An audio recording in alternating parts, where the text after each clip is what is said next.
আপনারা হয়তো অনেকে প্রথম শুনছেন, শুনে রাখেন, বাউলদের দৃষ্টিতে মানুষের শরীরের বিভিন্ন রোগবালাই বারো হওয়ার জন্য একটা বিরাট বড় ওষুধ হলো মেয়েদের রজ পান করা। রজ বুঝেন কি?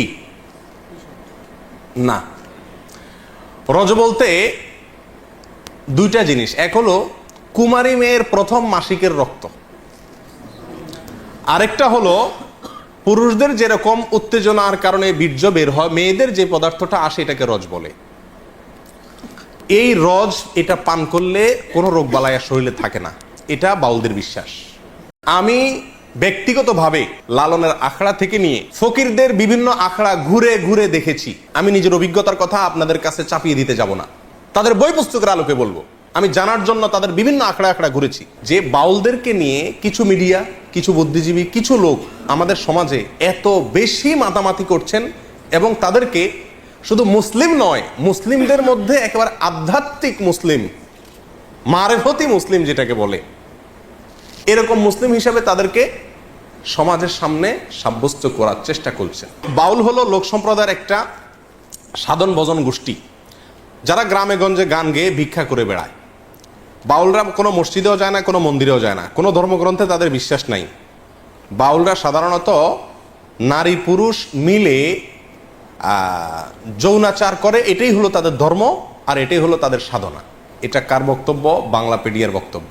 ডক্টর আহমদ শরীফের বইতে বলা আছে বাউলদের মূলত যে সাধনা, এদের কর্মকাণ্ড, এ সবগুলাই হলো মূলত যৌনাচার। বাস, যে বাউল এটা আলাদা একটা ধর্ম, এবং সেই ধর্মটার স্বরূপ কি এদের কখনো কখনো দেখা যাবে নাস্তিকদের সাথে মিলে, কখনো কখনো দেখা যাবে আপনার মুশরিকদের সাথে মিলে, কখনো কখনো দেখা যাবে যে মুসলিমদের সুরে তারা কথা বলে, জগা খিচুড়ি টাইপ।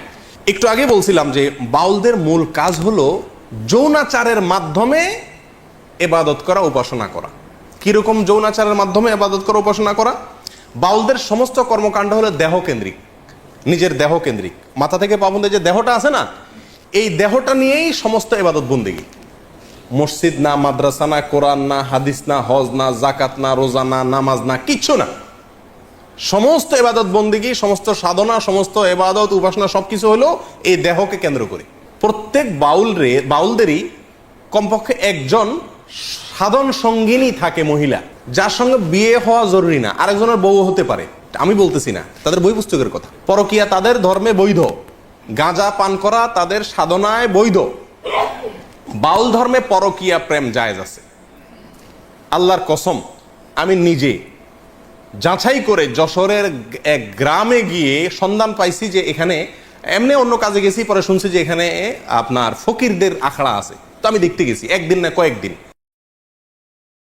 আমাদের সমাজে বাউল বা ফকির এই নামে এক শ্রেণীর লোক আছে। তো এই বাউলদের সম্পর্কে আমাদের অনেকের পরিপূর্ণ ধারণা নাই যে এদের ধর্ম আসলে কি, এরা কি মুসলিম কি না। সাধারণত আমাদের সমাজের মানুষ জানে বাউলরা সবাই কি মুসলিম।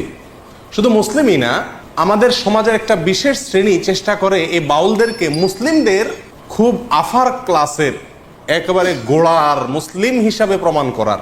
এবং সেজন্য আপনারা জানেন বাউলদের যে গানগুলো আছে, বাউল গান আছে না, এই বাউলদের গান কবিতাগুলোর মধ্যে প্রচুর পরিমাণ আরবি শব্দের ব্যবহার আছে। ইসলামের অনেক পরিভাষা সেখানে ব্যবহার করা হয়েছে। আর এটা দেখে আমরা অনেকেই তাদেরকে মুসলিম হিসাবে মনে করি। এবং শুধু মুসলিমই নয়, মুসলিমদের মধ্যে একেবারে আধ্যাত্মিক মুসলিম, আধ্যাত্মিক একেবারে মুসলিমদের মানে একেবারে গোড়ার গভীরের মুসলিম, এটা আমাদের সমাজের একটা শ্রেণীর লোক বাউলদেরকে মনে করেন। এবং শুধু তাই নয়, এই বাউলদেরকে মনে করা হয় এরা বিরাট বড় ওলি, এক একজন আল্লাহর অনেক বড় কি ওলি।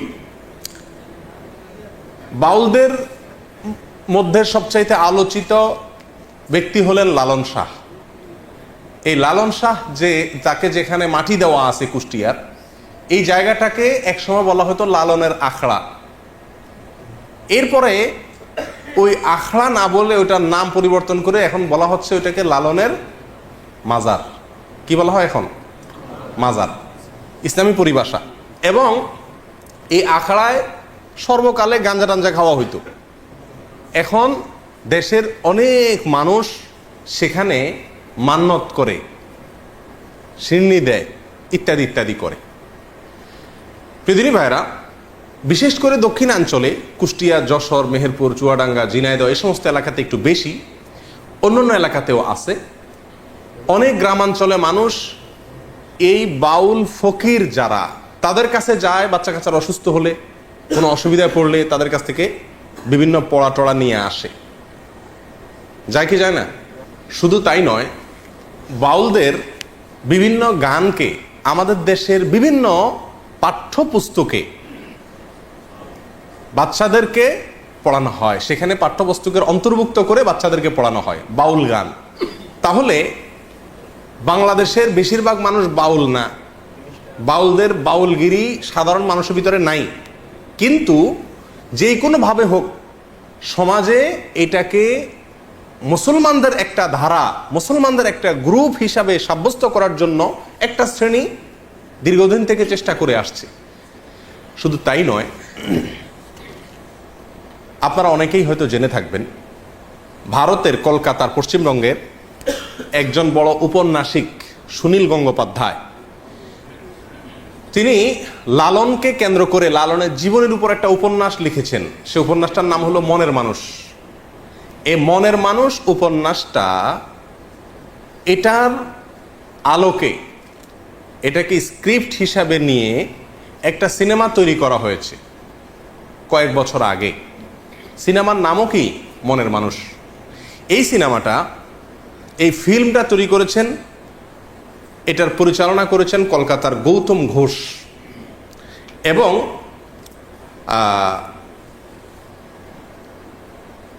গৌতম ঘোষের সাথে সহযোগিতা করেছে আমাদের বাংলাদেশের চ্যানেল আইয়ের কর্ণধার ফরিদুর রেজা সাগর সাহেবের প্রতিষ্ঠান ইমপ্রেস টেলিফিল্ম। এই ইমপ্রেস টেলিফিল্ম আমাদের দেশের আর গৌতম ঘোষ এর যৌথ উদ্যোগে মনের মানুষ সিনেমা তৈরি হয়। এই সিনেমা লালন এবং বাউলদের জীবন আচারকে এই সিনেমার মাধ্যমে তুলে ধরা হয়েছে। এই সিনেমা যখন বের হয় তখন পত্রপত্রিকায় প্রচুর লেখালেখি হয়। লেখালেখি হলে আমার দৃষ্টি আকৃষ্ট হয় যে এত লেখালেখি হচ্ছে এটা নিয়ে, জিনিসটা কি। পরে আস্তে আস্তে দেখলাম যে এই সিনেমাটা এর কি, এটা বোঝানোর জন্য একবার চ্যানেল আইয়ের জনপ্রিয় একটা অনুষ্ঠান টকশো তৃতীয় মাত্রায় এখানে আনা হয়েছে। ফরিদুর রেজা সাগর সাহেবের উপস্থাপনা অনুষ্ঠানটা চলছিল, এবং সেখানে আপনার আলোচনা করার জন্য উপস্থিত হয়েছিলেন সম্ভবত গৌতম ঘোষ। তখন তিনি এই সিনেমা সম্পর্কে বলতে গিয়ে বলতেছেন যে এটা সাধারণ কোনো সিনেমা না। সিনেমা মানে হলো গান, প্রেম, পিরিত, আলতু ফালতু এই সমস্ত না, এটা সেরকম কিছু না। এটা নামে সিনেমা হলো, এটা ভিন্ন কিছু। কি এটা? তো তিনি বলতে বলতে একটা পর্যায়ে বললেন, এটা সাধারণ কোনো ফিল্ম নয়, এটা একটা ধর্মগ্রন্থ। এটা একটা কি? ধর্মগ্রন্থ। কোরআন যেরকম একটা ধর্মগ্রন্থ, ইনজিল যেরকম একটা ধর্মগ্রন্থ, এই মনের মানুষ এটাও একটা কি? ধর্মগ্রন্থ। এবং এই সিনেমাকে কেন্দ্র করে এই কয়েকটা বেসরকারি চ্যানেলে বেশ কয়েকদিন ধরে কয়েকজন বাউলের মূল্যায়ন সাক্ষাৎকার প্রকাশ করছিল। সেখানে একেবারে প্রকাশ্যে, আমি নিজের চোখে দেখেছি, প্রকাশ্যে একাধিক বাউল দাবি করছিলেন যে লালন হলেন মোহাম্মদ যেরকম আরবের নবী ছিলেন, লালন হলেন বাংলার নবী। এবং তার এই কথার সমর্থনে ওই মিডিয়ার রিপোর্টার বেশ অনেকগুলো যুক্তি খাড়া করছিলেন। ঘটনা এখানেই শেষ নয়। এরপরে দেখলাম যে পত্রিকাতে খুব গুরুত্বের সাথে প্রকাশ হলো যে এই সিনেমা দেখানো হয়েছে ভারতের প্রেসিডেন্ট তৎকালীন প্রতিভা পাতিলকে এবং তৎকালীন প্রেসিডেন্ট মনমোহন সিংকে।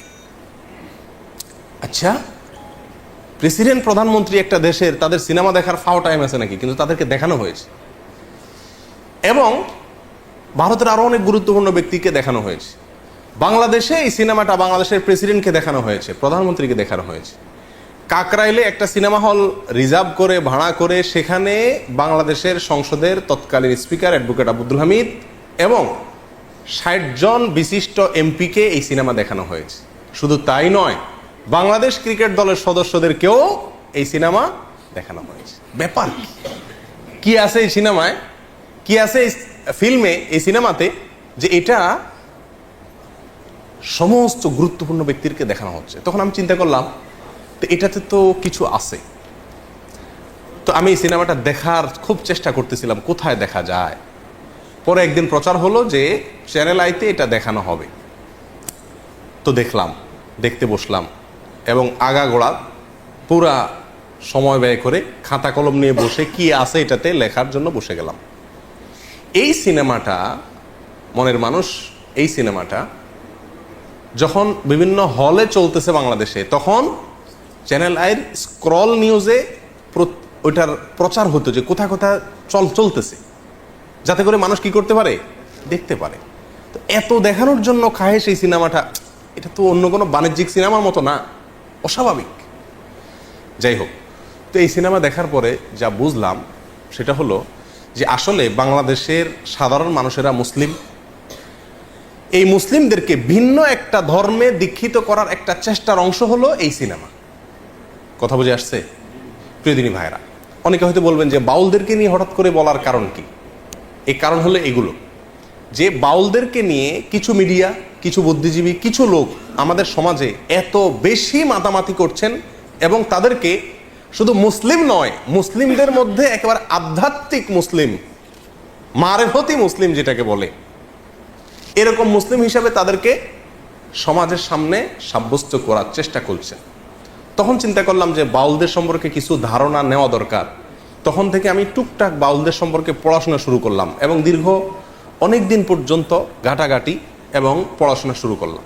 বাউলদের সম্পর্কে জানার জন্য আপনি বাংলাদেশে যারা বাউল নিয়ে গবেষণা করেন তাদের মধ্যে দুইটা বই খুব বেশি প্রসিদ্ধ এবং গ্রহণযোগ্য।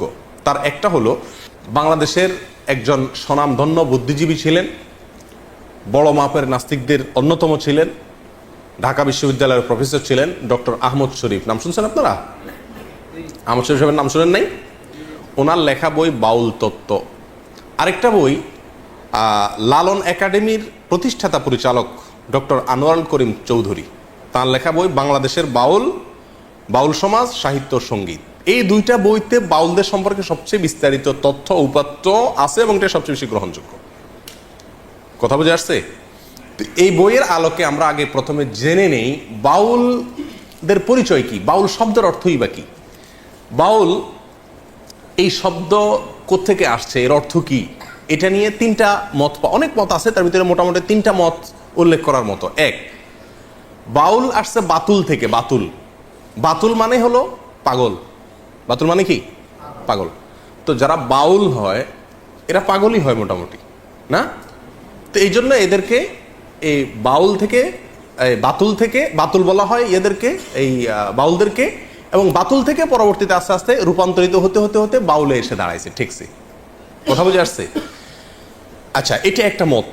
আরেকটা মত অনুযায়ী বাউল এটা মূলত 17 শতকে আপনার এই বাউলদের যে পাগলামি আমরা এখন দেখতে পাচ্ছি এটা শুরু হয়। এটা শুরু যে করছে তার নাম হলো আউল চাঁদ। সে আউল চাঁদ এর নামে আউল থেকে হইতে হইতে বাউল হয়ে গেছে। এটা আরেকটা মত। কথা বুঝে আসছে? আচ্ছা, তৃতীয় নম্বর মত, যেটা ডক্টর আনোয়ারুল করিম চৌধুরী, লালন একাডেমির প্রতিষ্ঠাতা পরিচালক, তার বাংলাদেশের বাউল বইয়ের 133 থেকে 145 নম্বর পৃষ্ঠার ভিতরে বাউলদের সম্পর্কে আলোচনা করতে, তাদের উৎপত্তি সম্পর্কে বলতে গিয়ে তিনি বলছেন যে বাউল এটা বাল শব্দ থেকে আসছে। আরবি ঠিক না, কোরআনে ব্যবহৃত। কোরআনে আল্লাহ সুবহানাহু ওয়া তাআলা বাল একটা শব্দের ব্যবহার এক জায়গায় করেছেন। অবশ্য এই একই মূল ধাতুর ব্যবহার কোরআনে আরো কয়েক জায়গায় হয়েছে। আল্লাহ সুবহানাহু ওয়া তাআলা বলেছেন, আতাদউনা বালান ওয়া তাদারুনা আহসানাল খালিকিন, তোমরা কি বালকে পূজা করো আর মহান সৃষ্টিকর্তাকে ভুলে বালকে পূজা করা শুরু করছো। এই যে বাল, এর পূজা, এর আর্চনা, এর উপাসনা করার ব্যাপারে কোরআনে নিষেধ আসছে, ইনজিলে নিষেধ আসছে, বিভিন্ন আসমানি গ্রন্থে নিষেধ আসছে। এ বাল একটা মূর্তি, একটা দেবতা। এই দেবতা সিরিয়া, ফিলিস্তিন এই অঞ্চলে কারো কারোর মতে পারস্য এই অঞ্চলে এই দেবতার উপাসনা হতো হাজার হাজার বছর আগ ধরে, এবং কোরআনে ইঞ্জিলে এই দেবতার উপাসনা করার ব্যাপারে ভৎসনা করা হয়েছে। এ বাল দেবতা সম্পর্কে এ বাংলাদেশের বাউল বইয়ে ডক্টর আনোয়ারুল করিম চৌধুরী লালন একাডেমির প্রতিষ্ঠাতা পরিচালক, বাউলদের সম্পর্কে যার কথা সবচেয়ে বেশি গ্রহণযোগ্য হয় তাদের মধ্যে একজন অন্যতম, তিনি বলেছেন যে মূলত যেই বাল মূর্তিকে পূজা করত সেই হাজার হাজার বছর আগে, ইসলামেরও আগের মুশরিকেরা, সেই বালটা ছিল প্রজনন দেবতা। কি ছিল এটা? প্রজনন দেবতা। বুঝেন তো? এই প্রজনন দেবতা হওয়ার কারণে বাউলদের যে কর্মকাণ্ড এগুলো সবগুলাই যৌনাচার কেন্দ্রিক ম্যাক্সিমাম। সেই জন্য ওই বাল মূর্তির নামানুসারে বাউল বলে এই বাউল ধর্মের লোকদেরকে বা বাউল দর্শন লোকদেরকে নামকরণ করা হয়েছে। কথা বুঝে আসছে? এই গেল বাউল শব্দের উৎপত্তি। সংক্ষেপে আমরা বাউলদের পরিচয় সম্পর্কে জানি। বাংলাপিডিয়াতে আছে, বাউল হলো লোক সম্প্রদায়ের একটা সাধন ভজন গোষ্ঠী যারা গ্রামে গঞ্জে গান গেয়ে ভিক্ষা করে বেড়ায়। বাউলরা কোনো মসজিদেও যায় না, কোনো মন্দিরেও যায় না, কোনো ধর্মগ্রন্থে তাদের বিশ্বাস নাই। বাউলরা সাধারণত নারী পুরুষ মিলে যৌনাচার করে, এটাই হলো তাদের ধর্ম আর এটাই হলো তাদের সাধনা। এটা কার বক্তব্য? বাংলাপিডিয়ার বক্তব্য। শুধু বাংলাপিডিয়ার বক্তব্যই নয়, বাংলাদেশের বাউল বইতে আপনার একই কথা ডক্টর আহমদ শরীফের বইতে আরও স্পষ্ট করে একেবারে সরাসরি ডক্টর আহমদ শরীফের বইতে বলা আছে যে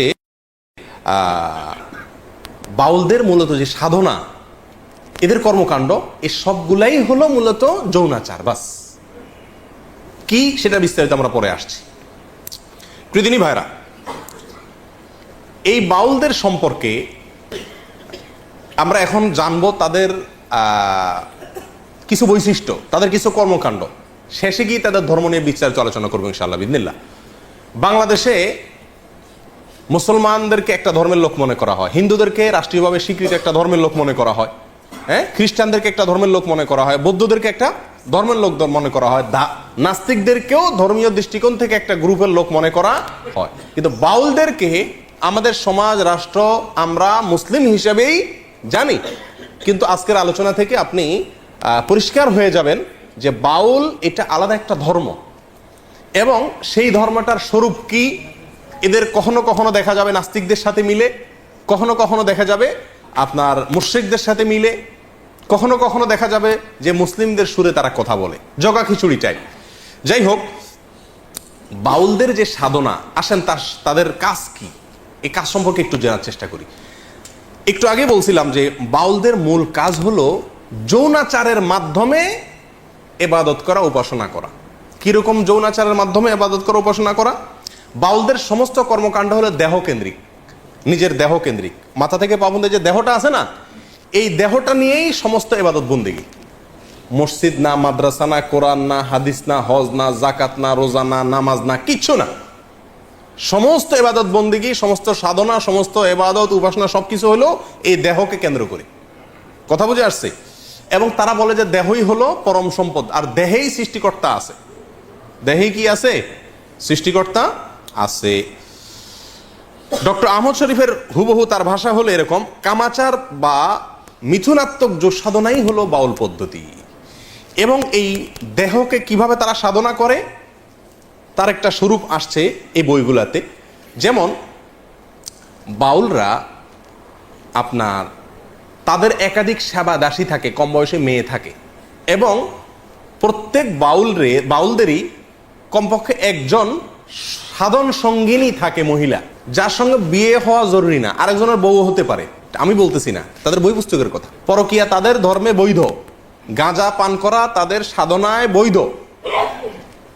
তো এই বাউলরা তাদের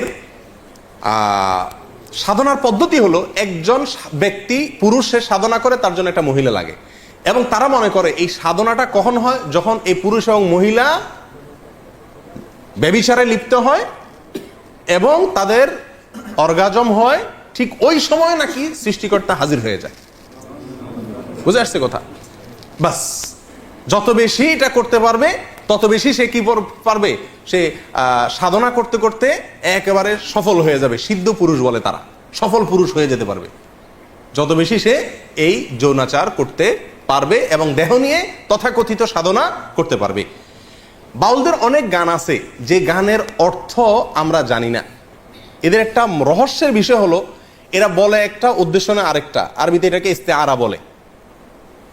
বুঝে আসছে কথা? শব্দ বলে একটা, উদ্দেশ্য আরেকটা, খুব কৌশলে। সাধারণ পাবলিক বুঝতে পারে না। অনেক গান আছে আমরা এটাকে আধ্যাত্মিক মনে করি, অনেকে খুব গাই, টেলিভিশনে প্রচার হয়, আমরাও খুব গাই অনেকে, কিন্তু জানি না এই গানের অর্থ কি। তার ভিতরে এক দুটো আপনাদের দেখাচ্ছি। বাড়ির পাশে আরশি নগর, সেটা এক পড়শি বসত করে, আমি একদিনও না দেখিলাম তারে। এই গান শুনছেন আপনারা? এই গান সম্পর্কে বাংলাদেশের বাউল বইতে আমার কথা হলে বলতেন যে আপনি মৌলবী মানুষ, আপনি তাদের বিরুদ্ধে বলবেন।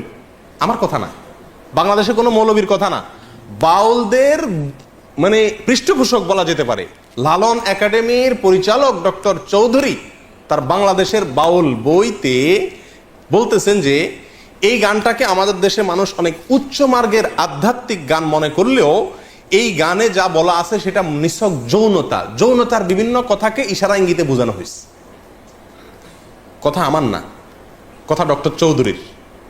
এবং 368 থেকে 369 নম্বর পৃষ্ঠায় এই গানের বিশ্লেষণ সেই বইতে আছে, কেউ দেখে নিতে পারে। আচ্ছা, লালনের আরো বহু গান আছে, মানে আমি প্রায় সবগুলো কবিতা পড়ার চেষ্টা করছি আজ অনেক দিন থেকে, প্রায় 1.5 বছর থেকে চেষ্টা করতেছি নিয়ে পড়াশোনা করতে। তো যতগুলো গান আমার চোখে পড়ছে, যতগুলো কবিতা চোখে পড়ছে, তার বেশিরভাগ কবিতার সার মর্ম হলো যৌনতা, কিভাবে যৌনতা করবে, কিভাবে সাধন করবে, এগুলা পদ্ধতি বাস।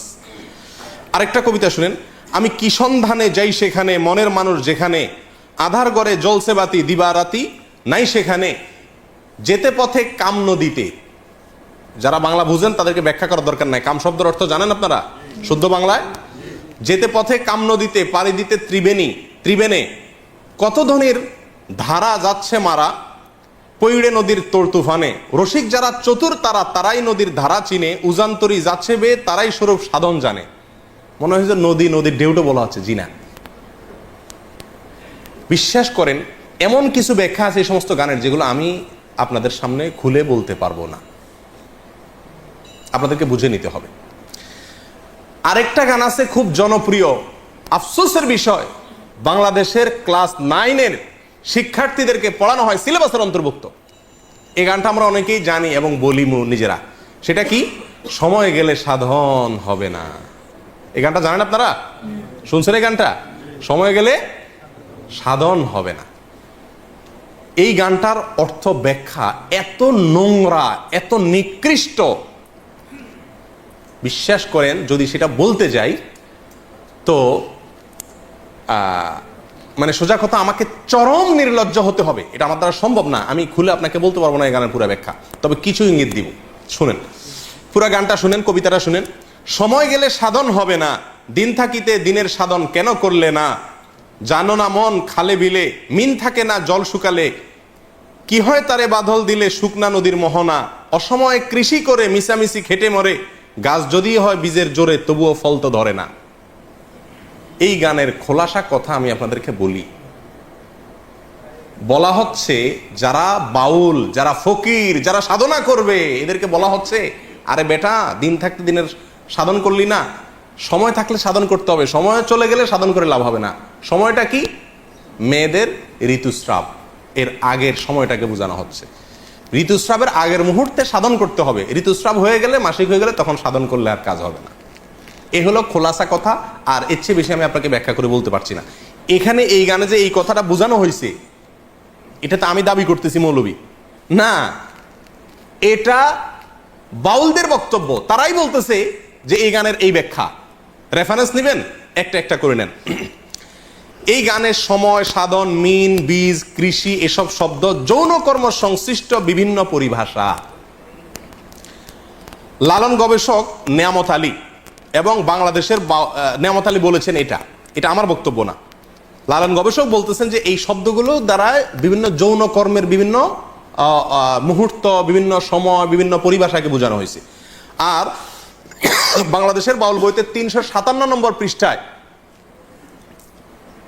এই একই কথা বলা হয়েছে যে এই গানটা অনেকে মনে করে আধ্যাত্মিক গান, সময় গেলে সাধন হবে না, মানে আল্লাহর যাওয়ার জন্য এবার বন্দি করতে বলতেছে না, এখানে সেক্স করতে বলতেছে, যৌনচার করতে বলা হচ্ছে, জেনা করতে বলা হচ্ছে, এবং তার সময় বলা হচ্ছে কখন করতে হবে কখন করা যাবে না। আর এটাই খুব পরম, এটা ক্লাস 9 বাচ্চাদেরকে পড়ানো হয় আমাদের দেশে। এবং বাউল লালন পরিভাষা নামে একটা বই আছে, এই বইয়ের 80 নম্বর পৃষ্ঠায়ও এই গানের একই ব্যাখ্যা করা হয়েছে যে এটা পুরাটা যৌনতার কথা, কিন্তু আমরা সাধারণ মানুষ হয়তো জানিও না। আসেন সামনে।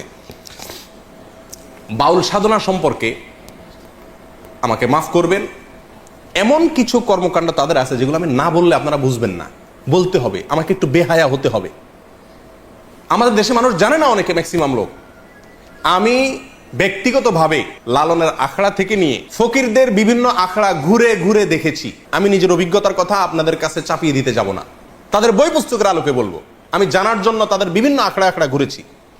এইবার দেশে গিয়ে আমি কুষ্টিয়াতে গেছি, আমার উদ্দেশ্য ছিল লালনের আখড়া যাওয়া, দেখা সেখানে, এবং শুধু শোনা কথা বা পড়া কথারও বিশ্বাস না করে নিজে চোখে দেখা।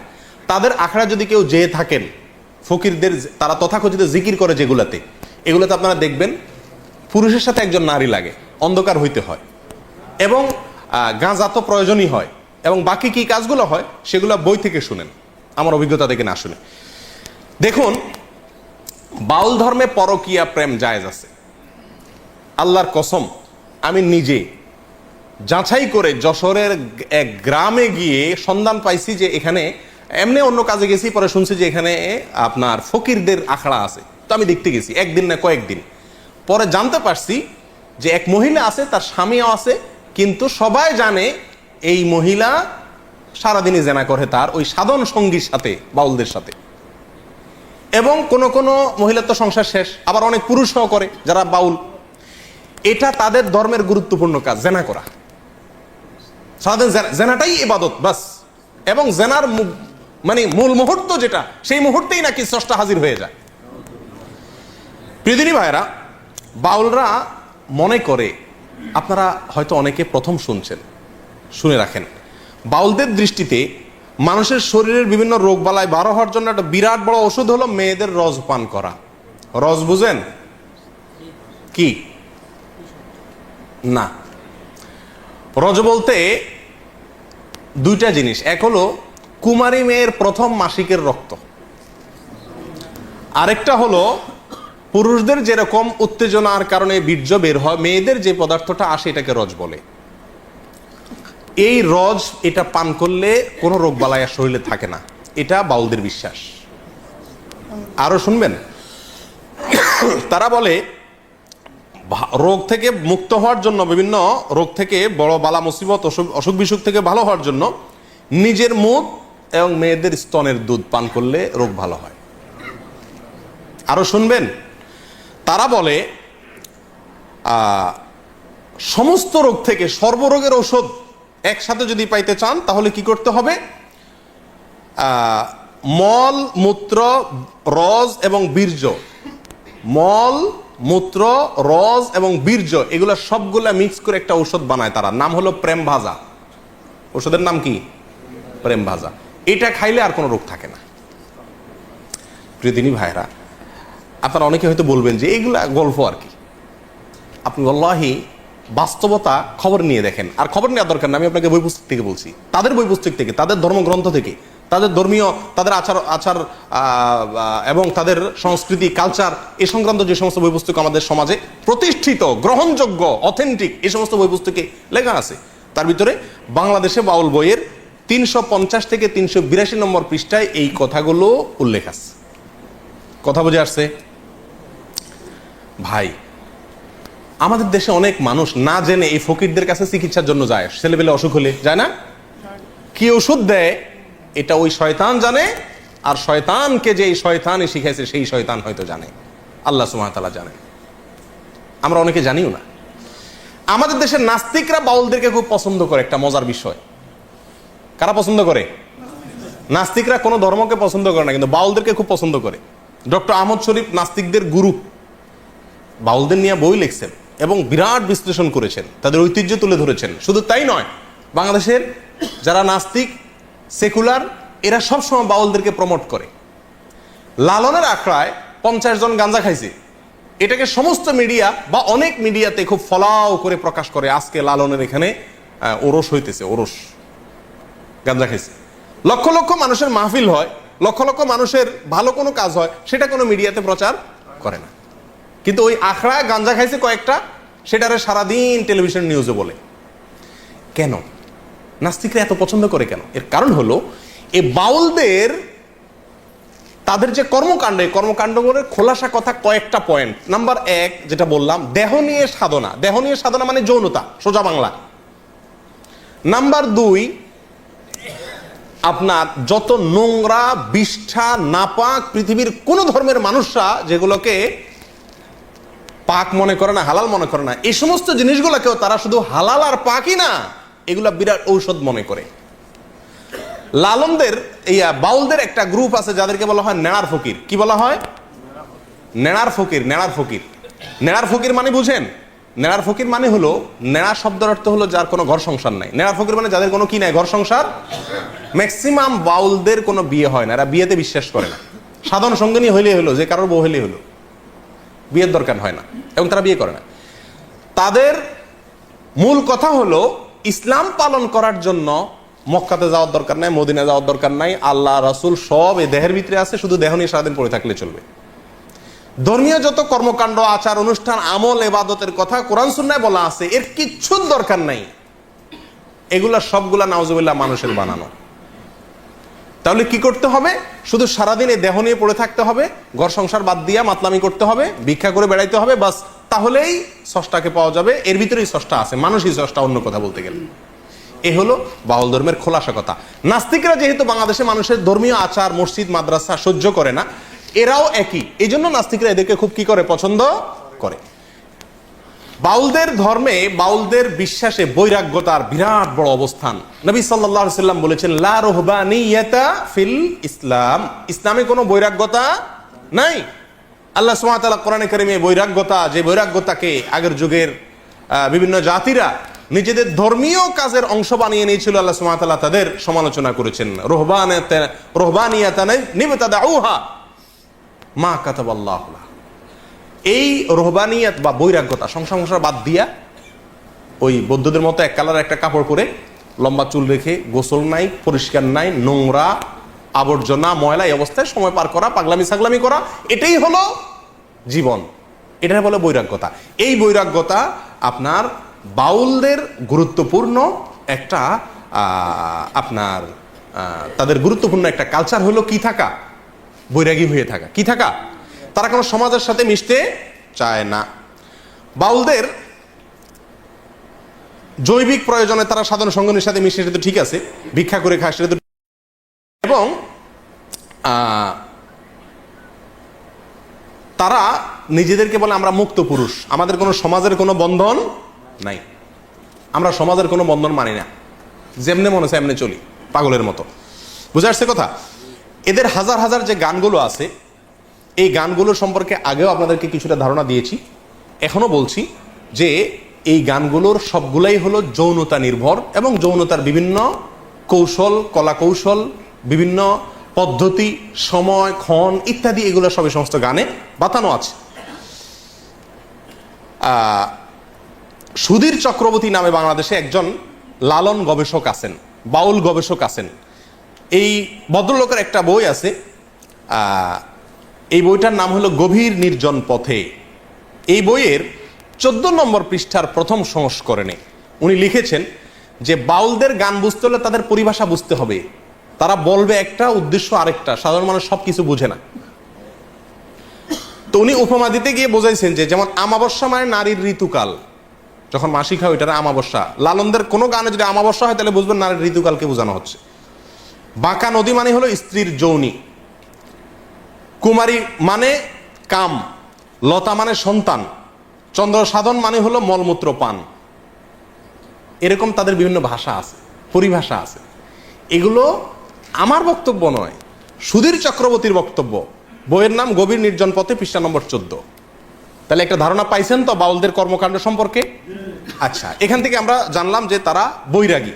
সংসার ধর্ম চায় না, আগলামি পাগলামি করে। এ হলো তাদের জীবন,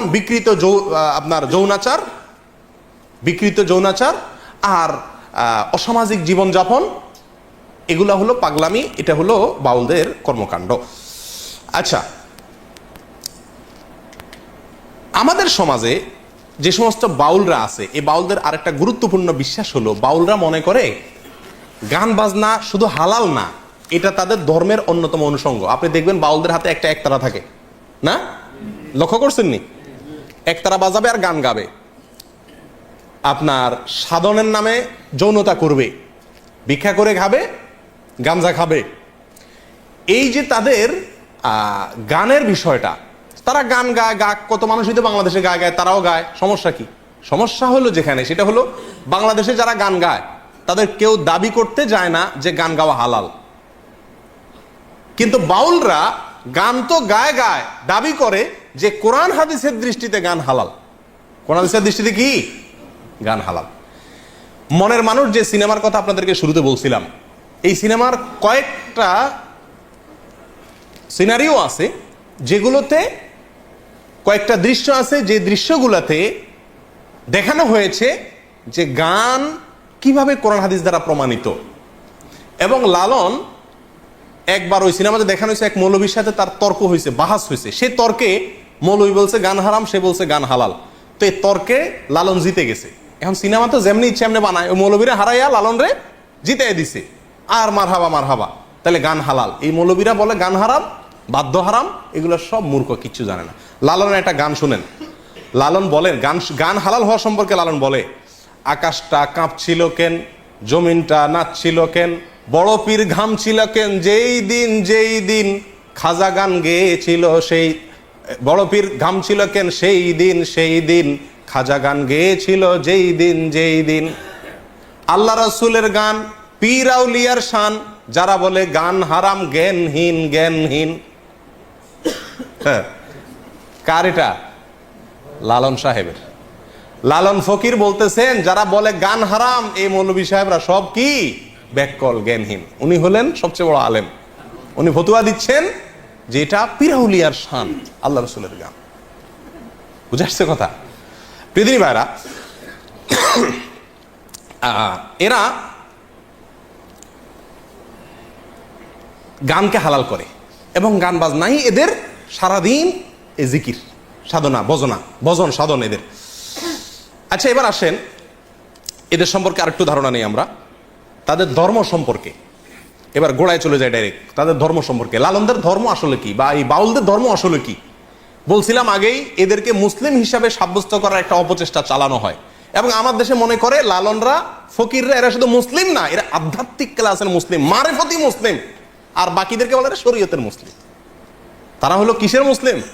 মারেফতের, তলে তলে মুসলমান, উর্ফে কিছু নেই, সব ভিতরে। এদের মুসলমান সব কি ভিতরে। আমার এক ওস্তাদ ছিলেন খুলনাতে, তিনি একবার বলেন যে আমি একবার রাস্তা দিয়ে যাচ্ছি, তো দেখি এক ন্যাংটা এক বেড়া, এই বাউল, লম্বা চুল, পাগল, এর পিছে মানুষ ঘুরতেছে। তো আমি বললাম যে ভাই, তোমাদের কি মাথা নষ্ট হয়েছে? এই ন্যাংটা বেড়ার পিছিয়ে ঘোরার মানেটা কি? এটা বেহায়া একটা পাগল, এর পিছিয়ে ঘোরার কি যুক্তি তোমাদের? এই বুঝি তোমাদের ধর্ম? আল্লাহ তোমাদের আকল বুদ্ধি কিছু দেয়নি। তো লোকজন বলতেছিল আমার উস্তাদকে, বলে যে আরে হুজুর, এভাবে বলিয়েন না, কার ভেতরে কি আছে বলা যায় না, কার ভিতরে কি আছে বলা যায় না। আমার উস্তাদ বলতেছেন যে আমি তখন বললাম, আরে বেটা পাগল, ওর ভিতরে যা ছিল সেটাও বাইর করে দিছে, কি আর থাকবে? যা একটু ছিল, কিছু তো নাই ওর ভিতরে, যা একটু ছিল সেটুকু বাইর করে দিছে, তুই ভিতরে কি আছে? আর কত নম্বরের পাগল? প্রিয়দিনী ভাইরা, এ হলো এদের জীবন আচার। এবার আসেন তাদের ধর্ম নিয়ে। দেখুন, তারা পাগলামি করে করুক, তারা মাতলামি করে করুক, তারা গাঞ্জা খায় খাক, তারা জেনা করে করুক, তারা গান বাজনাকে ধর্ম মনে করে করুক, তারা আরো কিছু করুক, শুধু বীর্জনা পেশাব পায়খানা সারাদিন খাক, আমার কিছু আসে যায় না। আমার আসে যায় তখন যখন তারা এই কাজগুলোকে ইসলামের নামে করে এবং সমাজে জোরপূর্বক চাপিয়ে দেওয়ার চেষ্টা করা হয়, এটাকে ইসলাম হিসাবে সাব্যস্ত করার চেষ্টা করা হয়। প্রিয়দিনী ভাইরা, এদের ধর্ম সম্পর্কে অনেকেরই ধারণা নাই। আমি আগেই বলছি, আমরা অনেকে মুসলমান মনে করি। লালনের নিজের মুখেই শুনেন, আমরা সাধারণ মানুষ না জানলে কি হবে, যারা পণ্ডিত তারা ঠিকই জানে, নাস্তিকরা ঠিকই জানে যে লালনের ধর্ম কি ছিল, লালনের নিজের ধর্ম কি ছিল। এবং আপনার ইয়ের কি জানি বলে, তার নিজের ধর্মের পরিচয় কি, এটা সম্পর্কে সে কিছুটা চালাকি করছে। মুনাফিকের মতো, মুনাফিক যেরকম বলতে চায় না তার ধর্ম কি, লালনও তার কোনো জায়গাতে স্পষ্ট করে বলে না যে আমি নাস্তিক, আমি মুসলমান, আমি হিন্দু, এরকম কখনো সে বলে না। ঘুরাই ফিরাই বলে। তার গান শুনলে, তার কবিতা শুনলে আপনি বুঝবেন সে কত চালাকি করার চেষ্টা করে, ঘুরাই ফিরাই বলতেছে। আচ্ছা যাই হোক, লালন অনেক বড় মাপের কবি ছিলেন, সেই জায়গা থেকে আমি তাকে সম্মান করি।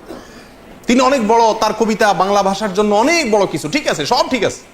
কিন্তু ধর্ম নিয়ে যখন তিনি কথা বলছেন এবং ধর্মের নামে ইসলামের কোরআন এবং হাদিসকে এত নিকৃষ্টভাবে বিকৃত করেছেন, যত নিকৃষ্টভাবে আর কেউ বিকৃত করে নাই, তখন তার সেই বিকৃতিগুলো আমাদের ধরে দেওয়া দরকার আছে কি নাই? প্রিয়দিনী ভাইরা, তার ধর্মের খোলাসা হলো তারা বলে এ আপনার দেহের ভিতরেই সৃষ্টিকর্তা, আপনার দেহের ভিতরেই কি সৃষ্টিকর্তা। তার এক গানে মনসুর হাল্লাজের যে আনাল হক, আমি খোদা, আমি আল্লাহ, আমি আল্লাহ, এই যে দাবি করছে মনসুর হাল্লাজ, আলেমরা তাকে মৃত্যুদণ্ডের নির্দেশ দিচ্ছেন, তার মৃত্যুদণ্ড হয়ে গেছে এই কুফরি কালামের কারণে।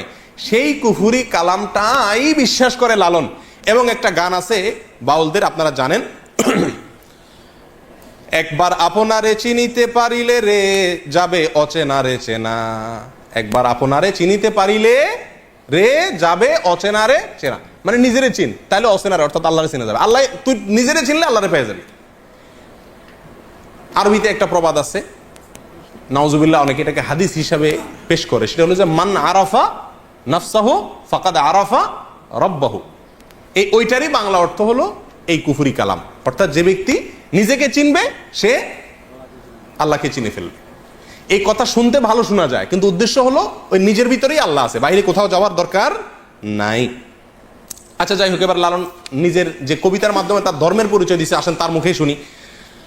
সব লোকে কয় লালন কি জাত সংসারে, লালন বলে জাতের কি রূপ দেখলাম না এই নজরে, কেউ মালায় কেউ তসবি গলায়, হিন্দুরা মালায়, মুসলমানরা তসবি গলায়, কেউ মালায় কেউ তসবি গলায়, তাতেই যে জাত ভিন্ন বলায়, যাওয়া কিংবা আসার বেলায় জাতের চিহ্ন রয় কার রে, যদি সুন্নত দিলে হয় মুসলমান, নারীর তবে কি হয় বিধান, বামন চিনে পৈতা প্রমাণ, বামনি চিনে কিসে রে, লালন এমনই এক জাত, লালন এমনই জাত এক খানা।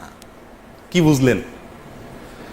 সে বলতে চাচ্ছে এই গানের কবিতার খোলাসা কথা হলো যে মানুষ জাতের কথা কয়, কিসের জাত, কিসের ধর্ম আবার এই সমস্ত। আচ্ছা, সুন্নত দিলে মুসলমানই করাইলে, খাতনা করলে যদি মুসলমান হয়, তাহলে মহিলা যে খাতনা হয় না হে কেমনে মুসলমান হয়? বামন, হিন্দুদের বামনের পৈতা লাগালে যদি কি হয়, সে বামন হয়, তা বামনই যে হে তো পৈতা লাগায় না, তাহলে হে কেমনে হিন্দু হয়? এগুলো কোনো কথা হলো নাকি? জাতের কথা কয়, আমি তো জাত তো কোনোদিন দেখলাম না, বুঝলাম না, এটা কোন ধরনের? লালন এমন এক জাত যে এর কিচ্ছু না। কথা বুঝতে পারছেন? এটার অর্থ হতে পারে তিনি নাস্তিক, তথাকথিত মানবতাবাদী। যাই হোক, তার আরেকটা গান শোনেন, কবিতা, কালী কৃষ্ণ গড খোদা কোন নামে নাহি বাধা, কালী কৃষ্ণ গড খোদা, কারণ সবই তো নিজে, নাম যাই দেন দেন, সমস্যা নেই।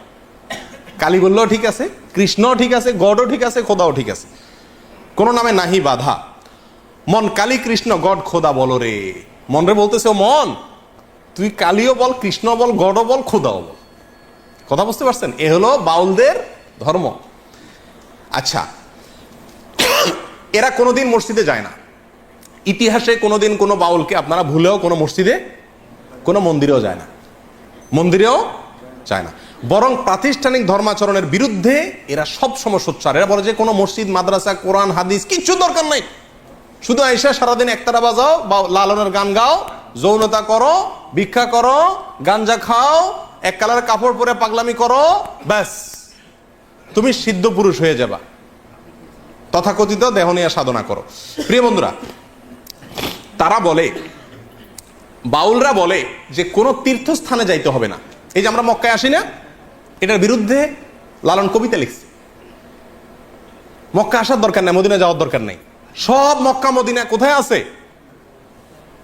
এই নিজের ভিতরে আছে। বুঝে আসছে কথা?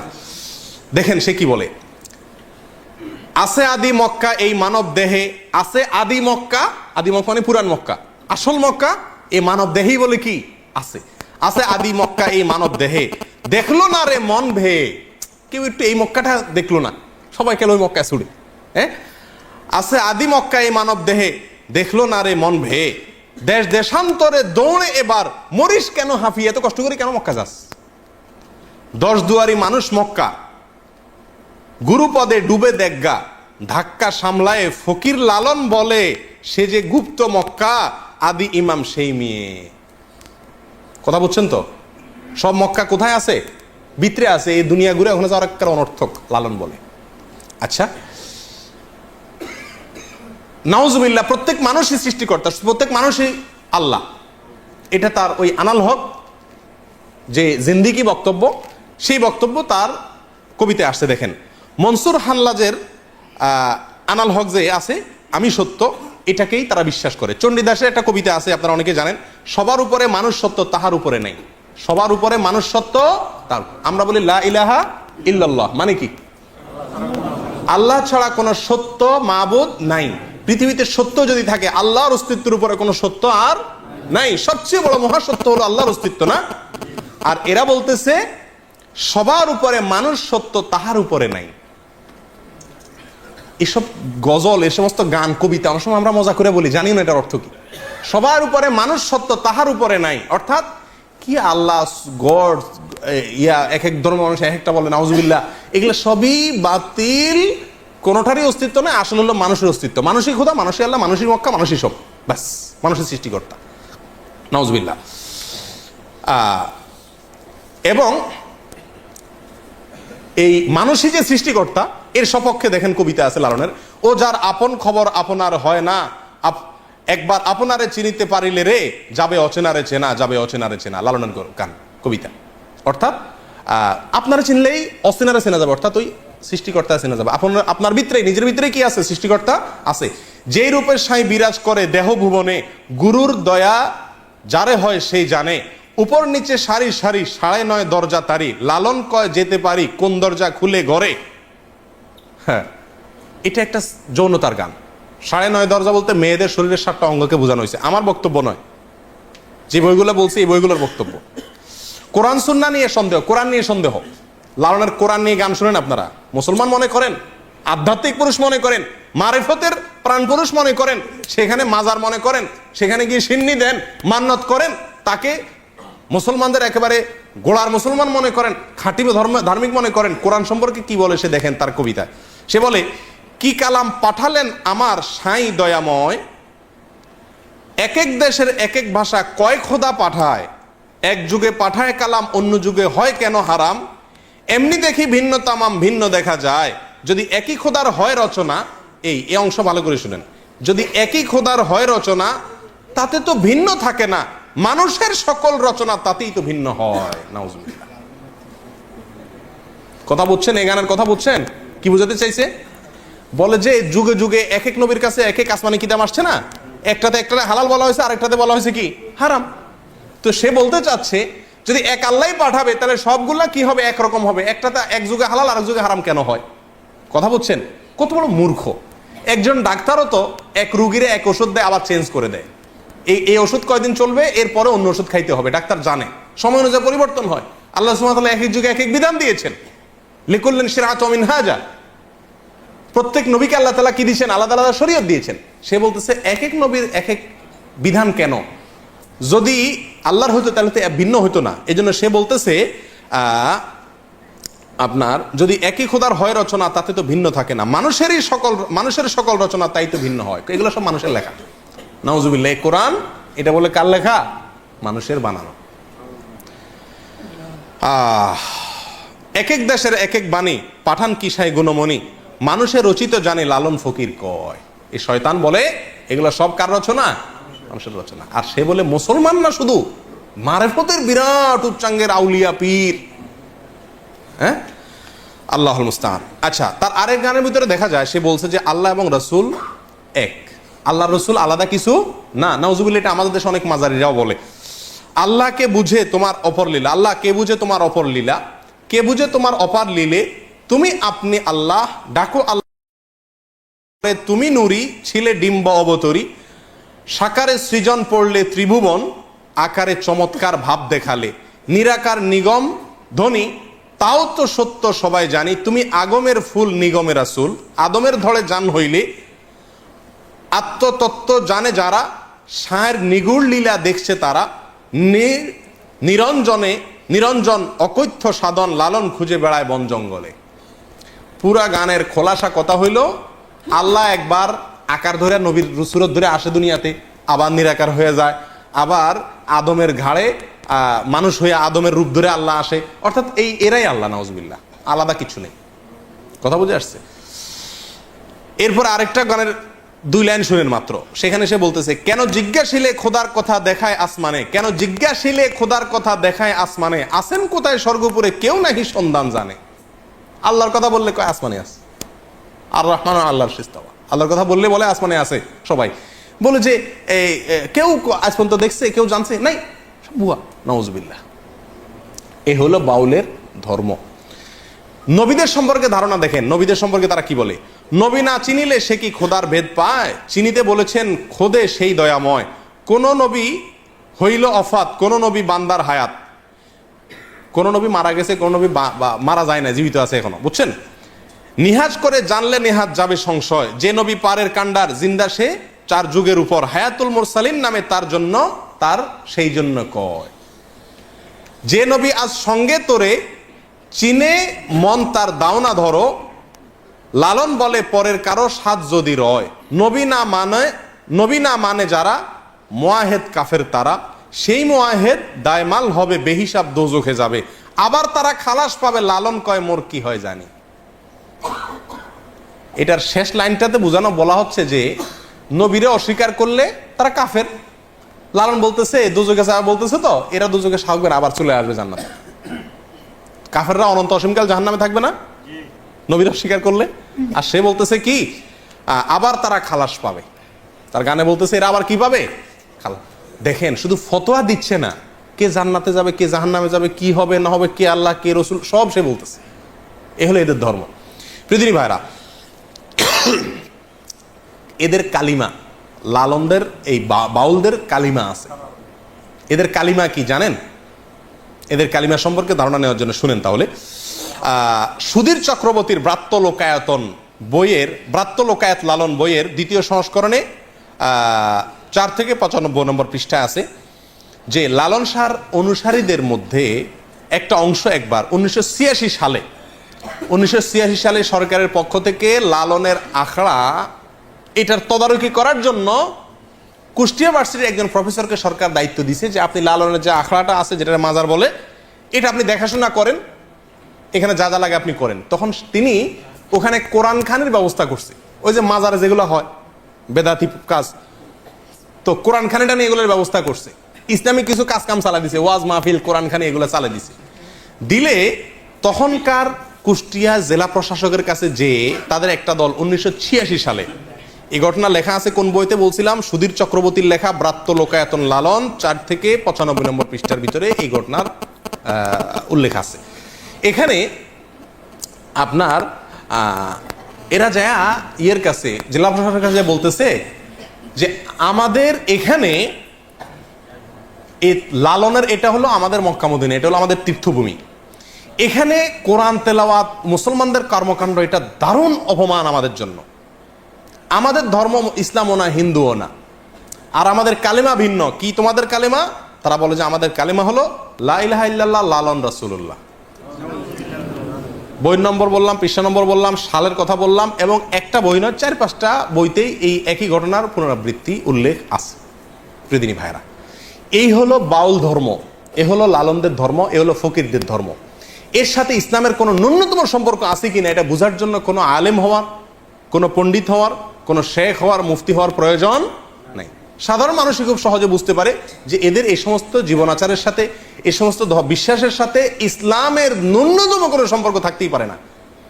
যারা আল্লাহর অস্তিত্বকে অস্বীকার করে, যারা আল্লাহর রসুলকে এক বলে, যারা মানুষকেই সৃষ্টিকর্তা বলে, যারা মানুষের মধ্যেই সৃষ্টিকর্তা আছে বলে, যারা জেনা করাটাকেই সবচেয়ে বড় ইবাদত মনে করে, জেনা করার চরম মুহূর্তটাকেই তারা ইবাদতের চরম মুহূর্ত মনে করে, যারা গাঞ্জা খাওয়াটাকে তাদের ধর্মীয় কাজের গুরুত্বপূর্ণ অংশ মনে করে, কোরআন এবং সুন্নাহ সম্পর্কে তাদের যে কবিতা গানগুলো আছে সেগুলোর কথা আপনারা শুনলেন, এগুলোকে যারা ধর্ম মনে করে এই সমস্ত লোকেরা কোনোভাবে মুসলমান হতে পারে? কিন্তু আমাদের দেশে তাদেরকে শুধু মুসলমান মনে করে না, পানি পড়ার জন্য তাদের কাছে যায়, ফকিরদের কাছে, তাদের কাছে আশ্রয় নেয় কি নেয় না? আল্লাহ তাআলা আমাদের সকলকে এদের এই সমস্ত ভণ্ডামি, এদের এই সমস্ত মুনাফিকি, এদের এই সমস্ত দুই নাম্বারিকে আল্লাহ তাআলা আমাদের দেশের মানুষকে বুঝার তৌফিক দান করেন। লালনদের আকীদা এবং বিশ্বাস, তাদের ধ্যান এবং ধারণা এ সম্পর্কে বিস্তারিত অনেক সময় নিয়ে আলোচনা করা দরকার, কিন্তু অত সময় আমাদের হাতে নাই। সংক্ষেপে যেটুকু বললাম তার সামারিও মোটামুটি বলে দিয়েছি যে এদের ধর্মটা বা এদের দর্শনটা, এদের জীবনাচারটা কি, তার একটা চিত্র আপনাদের সামনে নিশ্চয়ই ফুটে উঠেছে। অতএব এই তাদের আসল পরিচয়, আসল রহস্য, আসল কর্মকাণ্ড এটা আমার দেশের প্রত্যেকটা মানুষ জানুক, জানা দরকার আছে। তারপরে মানুষ লালনকে গ্রহণ করে বর্জন করে সাধারণ মানুষের উপর আমরা ছেড়ে দিতে পারি। আমাদের দেশে জোর করে চাপিয়ে দেওয়ার চেষ্টা বারবার করা হয়। ক্লাস 9-এর বইতে লেখা বাচ্চাদের পড়ানো হচ্ছে সময় গেলে সাধন হবে না, যৌনতার কবিতা। মাসিক থাকতে যৌনাচার করতে হবে, না হলে সাধন হবে না মাসিক আসার আগে। এই কবিতারে পড়ানো হচ্ছে ক্লাস 9-এ বাচ্চাদেরকে আধ্যাত্মিক কবিতা হিসেবে। এবং এই কবিতার এই ব্যাখ্যা আমি আপনাদেরকে আগেই বলেছি, এটা আমার ব্যাখ্যা নয়, এটা ডক্টর আহমদ শরীফের ব্যাখ্যা, এটা ডক্টর আনোয়ার করিম চৌধুরীর ব্যাখ্যা, এটা সুধীর চক্রবর্তীর ব্যাখ্যা, এটা লালন পণ্ডিতদের ব্যাখ্যা, লালন একাডেমির কর্তাদের ব্যাখ্যা, আমাদের সাধারণ মৌলভী সাহেবদের ব্যাখ্যা নয়। অতএব আল্লাহ তাআলা এদের এই সমস্ত চক্রান্ত থেকে, শয়তানি থেকে আল্লাহ তাআলা আমাদেরকে হেফাজত থাকার তৌফিক দান করেন। কেন মনের মানুষ সিনেমাকে ভারতের প্রেসিডেন্ট প্রধানমন্ত্রীকে দেখানো হয়েছে? কেন মনের মানুষ সিনেমা আমার দেশের প্রেসিডেন্ট প্রধানমন্ত্রী দেখানো হয়েছে? কেন মনের মানুষ সিনেমাটাকে সিনেমা বানায় কাকালে হল রিজার্ভ করে 60 জন এমপিকে, জাতীয় ক্রিকেট দলের সমস্ত খেলোয়াড়দেরকে, জাতীয় সংসদের স্পিকারকে দেখানো হয়েছে? কেন এটা নতুন সিনেমা টিভিতে ফ্রি দেখানো হচ্ছে? কেন কোন হলে চলতেছে তার অ্যাড্রেস টিভিতে সারাদিন প্রচার করা হচ্ছে? তার রহস্য এখন বুঝছেন তো? এটাকে একটা ধর্ম, এই ধর্ম বাংলাদেশে প্রতিষ্ঠা করতে চায় কিছু লোক, কিছু নাস্তিকরা। দাসীর সাথে সহবাস জায়েজ হলে টাকা দিয়ে পতিতালয়ে গেলে কি গুনাহ হবে? কারণ তখন তো সাময়িক সময়ের জন্য দাসী কেনা হয়। অত্যন্ত আফসোসের বিষয় যে প্রশ্নকর্তার দাসী সম্পর্কে ধারণা নাই। কৃত দাসী, সাধারণ দাসী না, কৃত দাসীর সাথে সহবাস করা জায়েজ আছে, স্ত্রীর মতো আচরণ করা জায়েজ আছে। কার জন্য? ওই কৃতদাসীর যে মালিক তার জন্য। কৃতদাসীকে তিনি মনে করেছেন কৃতদাসী মানে হলো বাসার কাজের লোক। নাউজুবিল্লাহ। কৃতদাসী হলো যুদ্ধের পরে, মনে করেন মুসলিমদের সাথে অমুসলিমদের যুদ্ধ হলো, সেই যুদ্ধের পরে পরাজিত যারা, তাদের মধ্য থেকে যারা বন্দী হয়ে চলে আসছে, যুদ্ধবন্দী, এদের মধ্যে পুরুষদেরকে বলা হয় কৃতদাস আর মেয়েদেরকে বলা হয় কৃতদাসী। তাহলে যুদ্ধবন্দী হিসাবে গ্রেপ্তার হয়ে কোন একটা পক্ষের হাতে না আসলে তাকে কৃতদাসী বলা। যদি একটা লোক কাজের লোক হয়, কাজের বুয়া হয়, পুরুষ হোক মহিলা হোক, সে কখনো কৃতদাসী না। কৃত দাস কৃতদাসী, যাকে ক্রয় করা হয়, বিক্রয় করা হয়, এ অপশন আছে।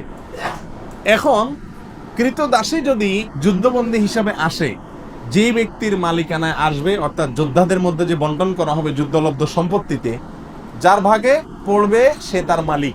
সে চাইলে তাকে রাখতে পারে, চাইলে তাকে বিক্রিও করে দিতে পারে। এ হলো কৃতদাসী সম্পর্কিত সংক্ষেপে কথা। এখানে কৃতদাসীর সঙ্গে সহবাস করাকে ইসলাম এলাও করেছে কেন? এটা নিয়ে আমাদের নাস্তিক ভাইদের বা নাস্তিক বন্ধুদের প্রশ্নের কোনো শেষ নেই।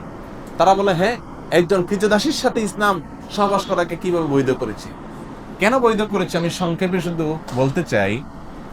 মনে করুন বাংলাদেশের মানুষের সাথে অন্য কোন দেশের মানুষের যুদ্ধ হলো, যুদ্ধে যারা গ্রেপ্তার হয়ে বাংলাদেশের মানুষের কাছে চলে আসলো, তাদেরকে যদি পরাজিত শক্তি যারা, তারা তাদের যুদ্ধবন্দীদেরকে নেওয়ার জন্য কোনো চুক্তিতে আসতে পারলো না, যে কোনো ভাবে নিতে পারলো না, ফেরত নিতে পারলো না, এখন এই লোকগুলা যুদ্ধবন্দী হিসাবে যাদের হাতে আছে তাদের কাছে কিভাবে থাকবে? ছেলেদেরটা তো যেমন তেমন কাজকাম করলো, সমস্যা নেই। মেয়েরা তো বাসা বাড়িতে থাকবে। তাহলে এই মেয়েটা বাসা বাড়িতে থাকলে তার নিরাপত্তার কোনো রাস্তা আছে? কোনো রাস্তা নেই। একজন নিরীহ মেয়ে যদি আপনার বাসায় থাকে, আপনার ভেতরকার পশুত্ব তার প্রতি হামলে পড়ার জন্য আপনাকে প্ররোচিত করবে কি করবে না? এটা হলো ন্যাচারাল বিষয়, এটাকে অস্বীকার করার কোনো সুযোগ নেই, এটা বাস্তবতা। এই জন্য ইসলাম বিধান রেখেছে যে ওই ব্যক্তি যিনি সেই কৃতদাসীটাকে পাবেন, তার ভাগে বন্টন করা হবে, তাকে দেওয়া হবে রাষ্ট্রপ্রধানের পক্ষ থেকে, সেই ব্যক্তির স্ত্রীর মতো হয়ে যাবে। এই কৃতদাসী তার জন্য কি হয়ে যাবে? স্ত্রীর মতো হলে তার সন্তান, তার ভাই, তার অন্য কোনো লোক তার দিকে লোলুপ দৃষ্টিতে তাকাবার কোনো স্কোপ থাকবে না। এটা হলো তার জন্য এক ধরনের নিরাপত্তা নিশ্চিত করা। আমি কি বুঝাতে পারছি? এই লোকটা যদি তাকে বিক্রি করে দেয়, কেমন যেন একজন মেয়েকে তালাক দিয়ে আরেক জায়গায় বিয়ে দেওয়ার মতো। তখন যিনি কিনলেন ওই ব্যক্তি তার জন্য ওই প্রথম ব্যক্তির মতো স্বামীর জায়গায় থাকবে। শুধু তাই নয়, ইসলামী শরিয়ার বিধান হলো এই মহিলা থেকে যদি কোনো বাচ্চা হয় ওই ব্যক্তির, তাহলে সেই বাচ্চা হওয়ার সঙ্গে সঙ্গে এই মহিলা চিরকালের জন্য সাধারণ কৃতদাসীর নাম থেকে বের হয়ে যাবে। অর্থাৎ এই মহিলাকে আর সে চাইলে আপনার কি করতে পারবে না, বিক্রি করতে পারবে না। তাহলে কৃতদাসী এক জিনিস আর কাজের বুয়া আরেক জিনিস। আপনি কৃতদাসীর সাথে সহবাস করা যায় সেজন্য পতিতালয়ে যাওয়াকে জায়েজ বলবেন, এটা মূর্খতা ছাড়া আর